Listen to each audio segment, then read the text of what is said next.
So yes, welcome to job updates by Shrenik Jain YouTube channel. Indian coast guard की तरफ से recruitment निकल करके आ रही है फॉर 2022। यस, यहाँ पर फ्रेशर्स अप्लाई कर सकते हैं। ऑल इंडिया एलिजिबल है। फुल टाइम परमानेंट जॉब आपका रहने वाला है। इन टोटल 71 वैकेंसी निकाली गई है, जहाँ पर आपकी सैलरी रहने वाली है 56,100 rupees per month plus benefits and perks and allowances. But देखो यार, इंपॉर्टेंट पॉइंट्स पहले ही बता देता हूँ ताकि आपका समय वेस्ट ना हो। यहाँ पर degree in any branch apply कर सकते हैं और B tech in specific branch वालों के लिए भी अलग से वैकेंसी निकाली गई है। तो किसी को वीडियो छोड़ने की जरूरत नहीं है। तो चलिए अब सीधा डाइव इन करते हैं डिटेल पीडीएफ की तरफ। तो ये रहा आपके सामने detail PDF. Join Indian coast guard, ministry of defence के अंदर ये आता है। गवर्नमेंट कंपनी है, सरकारी नौकरी आपकी रहने वाली है।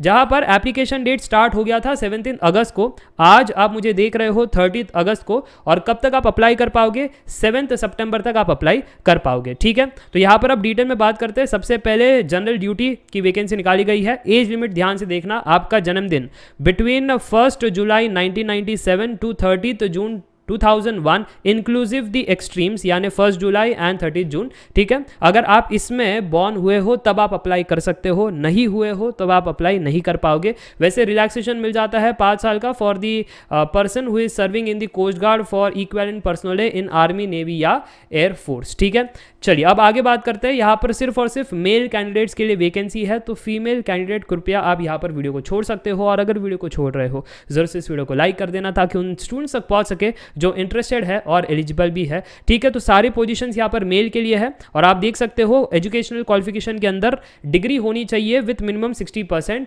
Aggregate marks. तो यहाँ पर B tech any branch apply कर सकते हैं। बट साथ ही साथ आपका जो 12th है उसके अंदर मैथ्स और फिजिक्स होना कंपलसरी है। और अगर आपने डिप्लोमा के बाद डिग्री की है तो डिप्लोमा के अंदर आपके पास फिजिक्स और मैथ्स एज अ करिकुलम होना कंपलसरी है।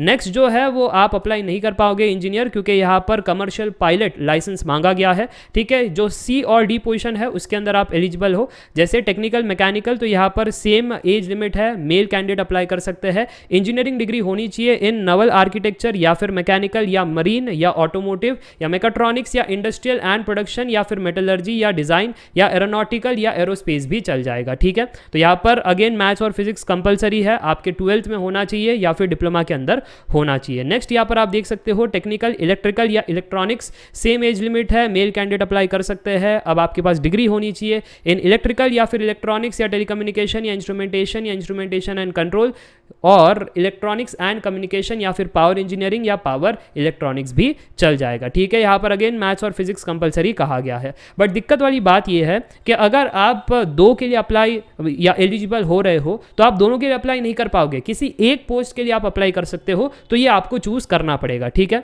चलिए अब आगे लेकर चलता हूं, कुछ इंपॉर्टेंट डिटेल्स के बारे में बात करते हैं। जैसे number of vacancy, general duty and CPL के लिए मिला करके यहाँ पर 50 वैकेंसी है। जो टेक पोजीशन है उसमें 20 इन टोटल वैकेंसी है। लॉ के लिए 1 वैकेंसी है, तो टोटल आपका 71 वैकेंसी यहाँ पर बन जाता है। ठीक है, बात करते हैं कुछ और इंपॉर्टेंट डिटेल्स के बारे में, जैसे फाइनल ईयर वाले बच्चे एलिजिबल है या नहीं। तो फाइनल ईयर, फाइनल सेमेस्टर वाले बच्चे एलिजिबल है, प्रोवाइडेड आपकी जो डिग्री है वो डिग्री आ जानी चाहिए अप टिल 30 मई 2023। ठीक है, बस ये क्राइटेरिया कहा गया है, तो आप अप्लाई कर सकते हो।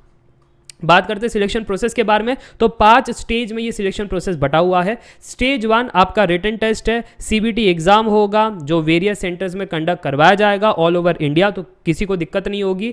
यहाँ पर एमसीक्यू पेपर पैटर्न है, मैक्सिमम 400 मार्क्स है, 100 क्वेश्चन पूछे जाने वाले हैं, नेगेटिव मार्किंग है। एक सवाल के पीछे 1 मार्क का नेगेटिव, सही करने पर 4 मार्क आपको मिलने वाले हैं। ठीक है, 2 घंटे का पेपर होगा और ये सिर्फ और सिर्फ इंग्लिश में होगा।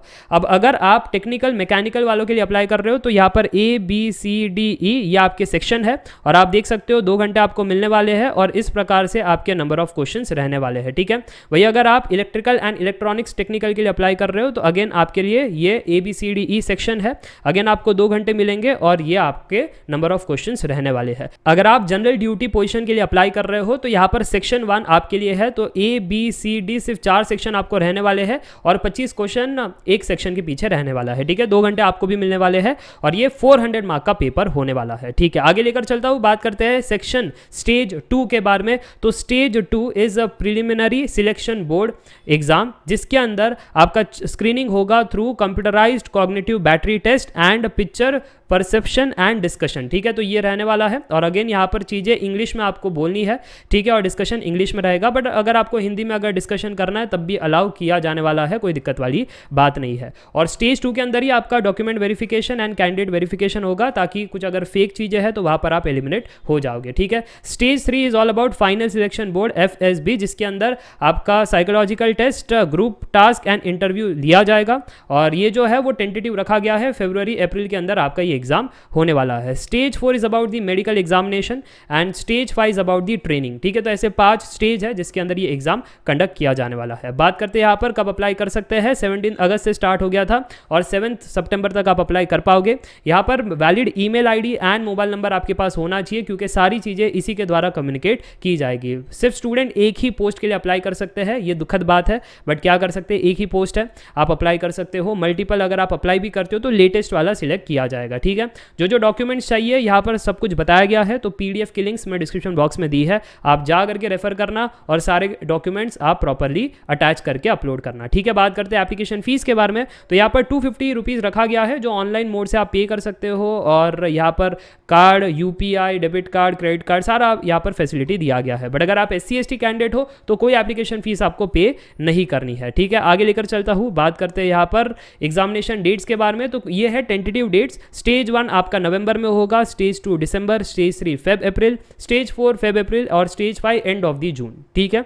तो इस प्रकार से आप एक्सपेक्ट कर सकते हो कि जून के महीने में आपको नौकरी मिलने वाली है, ठीक है, क्योंकि ट्रेनिंग तब होगा।